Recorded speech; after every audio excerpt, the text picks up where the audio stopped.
How to make fermented rice with fish. Making fermented rice with fish involves a process similar to making burong kanin, a traditional Filipino dish. Here's a basic guide on how to do it. Measure the rice about 2 to 3 cups. Should be enough depending on how much you want to make. Start to boil the water. I will use this water to sterilize the glass container. I will use also a salt. Pour the salt into the container and mix with the boiling water.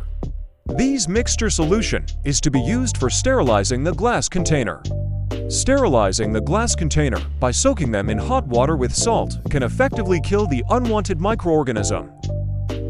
Safety. Ensure the glass container can withstand hot water temperatures to prevent cracking or breakage. Fill a pot or large bowl with enough water to submerge the glass container completely. Heat the water to a rolling boil. After boiling, use tongs or a heat-proof glove to remove the glass container from the water. Place it upside down on a clean towel or drying rack to air dry. Allow the glass container to cool down before handling it to avoid burns or damage. Using hot water and salt for sterilizing glass containers is a straightforward and effective method. It helps eliminate harmful microorganisms and ensures the container is safe for storing food. Clean and wash the fish thoroughly.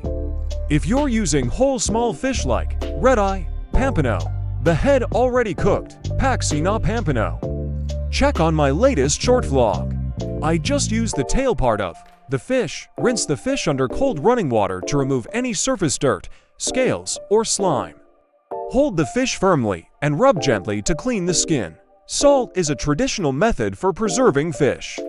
By sprinkling or rubbing salt onto fish, moisture is drawn out through osmosis, which inhibits bacterial growth and spoilage.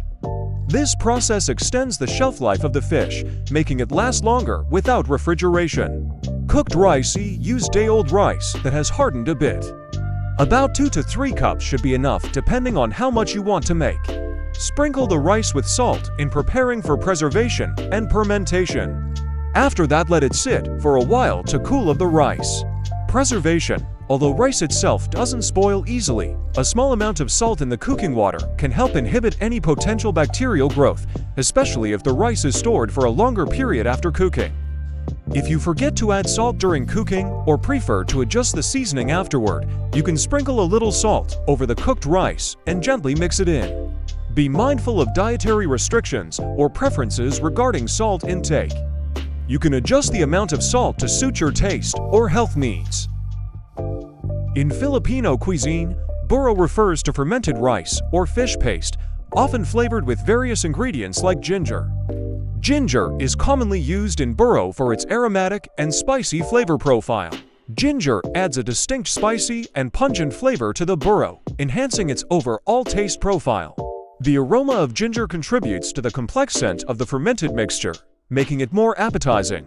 Some traditional recipes use ginger for its antimicrobial properties, which may help in the fermentation process by inhibiting harmful bacteria and promoting beneficial fermentation. Peel and finely chop or grate fresh ginger before adding it to the rice or fish mixture. Select ginger that looks firm and has smooth skin. Avoid ginger that feels soft, wrinkled, or has moldy spots. Rinse the ginger thoroughly under cold running water to remove any dirt or debris. Use your fingers to gently rub the ginger to ensure it's clean. Peeling ginger with a knife. If you prefer, you can use a sharp knife to carefully peel the ginger.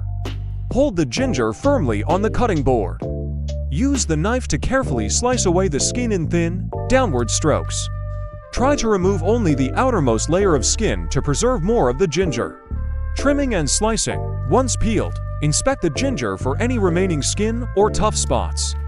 Use the knife to trim off any small bits of skin or blemishes. Depending on your recipe, slice, dice, or grate the ginger as needed. Freshly peeled ginger can be sliced into matchsticks, minced finely, or grated for use in cooking or beverages. Storage. Store peeled ginger in a resealable plastic bag or an airtight container in the refrigerator. It can also be frozen for longer storage. If freezing, consider grating or chopping it first for easier use. Tips: freshness. Use ginger as soon as possible after peeling for the best flavor. Size: for easier peeling, choose ginger pieces that are larger and straighter rather than smaller or knobby pieces. Safety: when using a knife or peeler, handle ginger carefully to avoid cutting yourself. Cut into smaller pieces. Cut the peeled ginger into smaller chunks or slices. This will help the blender process the ginger more evenly. Load the blender. Place the ginger pieces into the blender or food processor. Depending on the size of your blender and the amount of ginger, you may need to work in batches to ensure even chopping.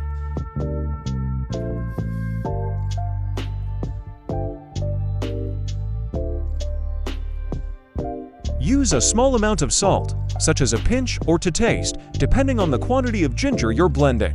Be mindful of the amount of salt used, especially if the ginger is being added to dishes that already have salt or seasoning. Adjust according to taste and the specific recipe requirements. In a clean bowl or container suitable for fermentation, combine the cooked rice and chopped grated ginger. Mix them together evenly. Use clean hands or a clean utensil to mix the salt, rice, and ginger thoroughly. You can lightly crush the rice grains to help release starches and promote fermentation.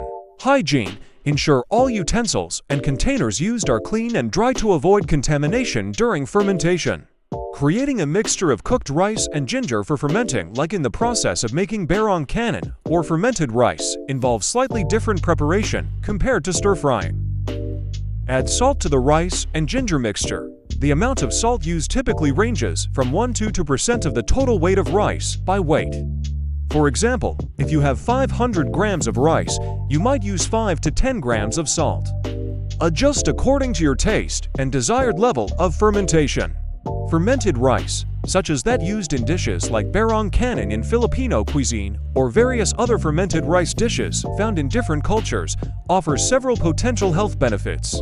Probiotic content: fermented rice undergoes a process where beneficial bacteria and yeast cultures break down the sugars and starches in the rice. This fermentation process produces probiotics, which are beneficial microorganisms known to promote gut health. Probiotics can help improve digestion, enhance nutrient absorption, and strengthen the immune system. The probiotics found in fermented rice can help maintain a healthy balance of gut bacteria, which is crucial for overall digestive health. A healthy gut microbiome is associated with improved digestion, reduced inflammation, and better overall immune function.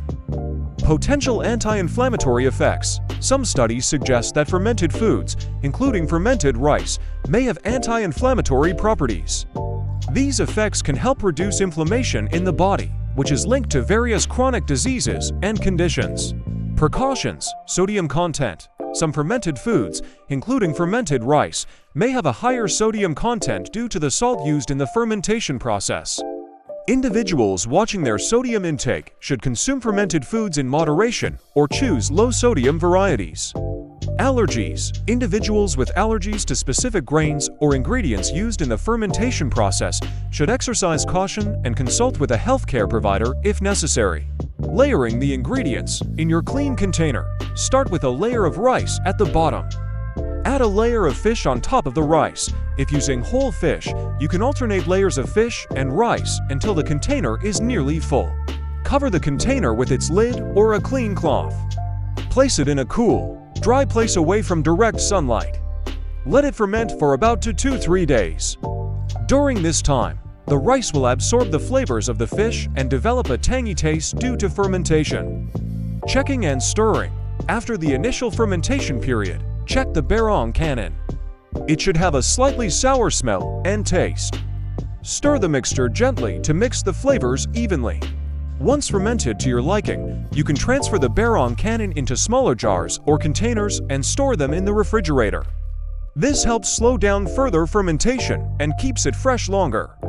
Burong kanin with fish is typically served as a side dish or as a main course with fresh tomatoes, onions, and sometimes a bit of vinegar for added tanginess. Enjoy your fermented rice with fish burong kanin as a flavorful and traditional Filipino delicacy. Health conditions: individuals with hypertension, kidney disease, or other health conditions may need to restrict salt intake further under medical supervision. In summary, while salt is essential for bodily functions, moderation is key to maintaining overall health and reducing the risk of chronic diseases associated with excessive salt consumption. Health risks of excessive salt consumption. Hypertension. A high-salt diet is associated with increased blood pressure in some individuals, which can lead to hypertension, high blood pressure. Hypertension is a risk factor for heart disease, stroke, and kidney disease. Cardiovascular health. Excessive salt intake has been linked to an increased risk of cardiovascular diseases, such as heart attack and stroke. Eat moderately. Please subscribe. Thank you. Tune in for part 2.